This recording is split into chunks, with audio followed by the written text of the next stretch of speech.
Most cartoons from that era were designed to be safe. Safe for parents, safe for stations, safe for advertisers, safe for reruns. G.I. Joe wasn't unsafe like a horror show, but it was engineered like a machine built to keep kids watching, keep shelves stocked, and keep the world resetting back to normal every single week. And the wild part is, it worked so well that it basically rewired what Saturday morning even meant. If you grew up with it, you don't remember it like a show, you remember it like a ritual. Cereal, remote control, that electric little moment right before the intro hits, and then the voice that sounds like it's reading your childhood a mission briefing. G.I. Joe, Special Mission Force, Cobra, terrorist organization. That's not just nostalgia, that's branding that sank its teeth into an entire generation. And if you want to understand how something like that gets made, how it rises, peaks, and eventually fades, you have to start where the whole engine started. Hasbro. Hasbro didn't begin as a toy empire, it began in Providence, Rhode Island in 1923 as a business selling textile remnants. Not cartoons, not action figures, fabric scraps. Which is funny because the company's entire story is basically one long pivot, from textiles to school supplies to toys, and then eventually to something even bigger, a company that didn't just sell toys, a company that sold stories as a delivery system to toys. By the 1980s, Hasbro had the playbook down cold.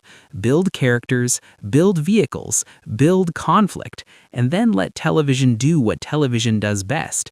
Make kids want what they just saw. That's the rise.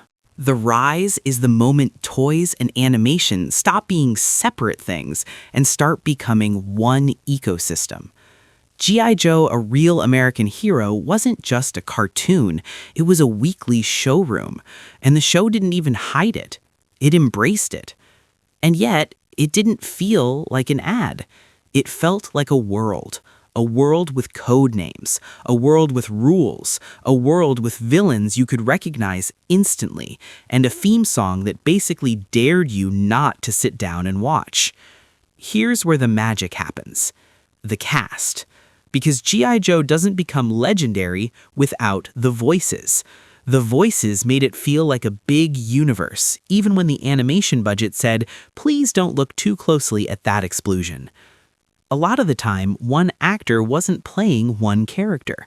They were playing half the cast. Michael Bell, who voiced Duke, also voiced other major characters across the series. He could be the calm hero in one scene and a completely different personality in the next, and most kids never noticed. Frank Welker, who might as well be a sound effects department disguised as a human being, voiced multiple roles too. When you heard a growl, a shout, a weird noise, a soldier yelling in the background, there's a decent chance it was him.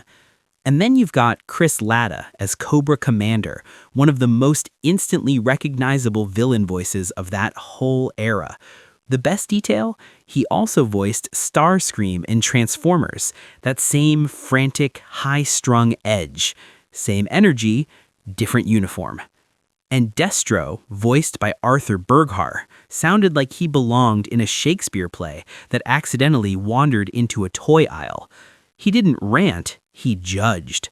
That was the appeal. He felt competent. They played it straight. Which is why it worked, because when a show treats its own nonsense seriously, kids do too.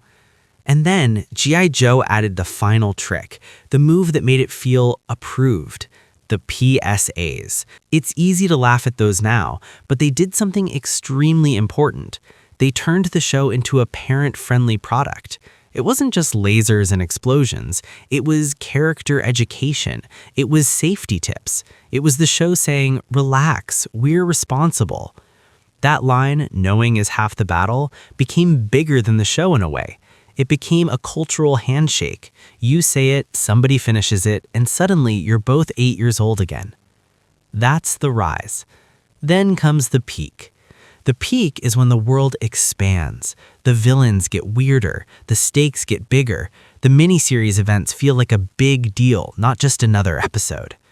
You get those story arcs that feel like Saturday morning turning into a blockbuster, the weather dominator, the mass device. And then you get the most peak GI thing ever. They created Serpentor, a character who is basically the toy company saying, what if we made a villain so extra that he becomes the entire brand for a while? And it worked, because it wasn't just action, it was myth. It's the feeling. It's being a kid and genuinely believing Cobra Commander might win for once, even though you also knew, deep down, Saturday morning doesn't let villains win. Saturday morning resets. And that's the hidden genius of the show. It always returned you to safety. Even when the plot got wild, the vibe stayed controlled. Until it didn't. Because here comes the climax. G.I. Joe tried to go bigger than weekly episodes. It tried to become a movie. And that's where you can feel the system flinch. G.I. Joe the movie lands in the late 80s, and it's basically the franchise stepping into a new level of stakes. And there's one infamous behind-the-scenes story that says everything about the era. Duke, the face of the hero side, was originally intended to die, but after backlash to other animated movie deaths in that period, the line was changed so he goes into a coma instead. It's still G.I. Joe, still Cobra, still the Mission Force vibe, but you can feel the world changing around it. Different production pipeline, a largely refreshed voice cast, new characters pushed to match new toy waves. And here's the thing, that version wasn't bad, it was different, and different is dangerous when your audience is built on ritual. Kids can accept change, but nostalgia doesn't. The early show had a certain weight to it, Sunbow, Marvel Productions, that classic cadence. Because it felt like a time when you could fix a problem in 22 minutes, throw in a PSA, and still make it to the kitchen before your sibling ate all the good cereal. Some cartoons age badly. Some age quietly. G.I. Joe ages like an old theme song in your head. You don't remember every episode. You remember how it felt when the intro hit. You remember the energy, the code names, the ridiculous vehicles that somehow made sense. The fact that you believed completely that this team would show up every time. And in a weird way, they did. Because years later, you can still hear it. Yo, Joe.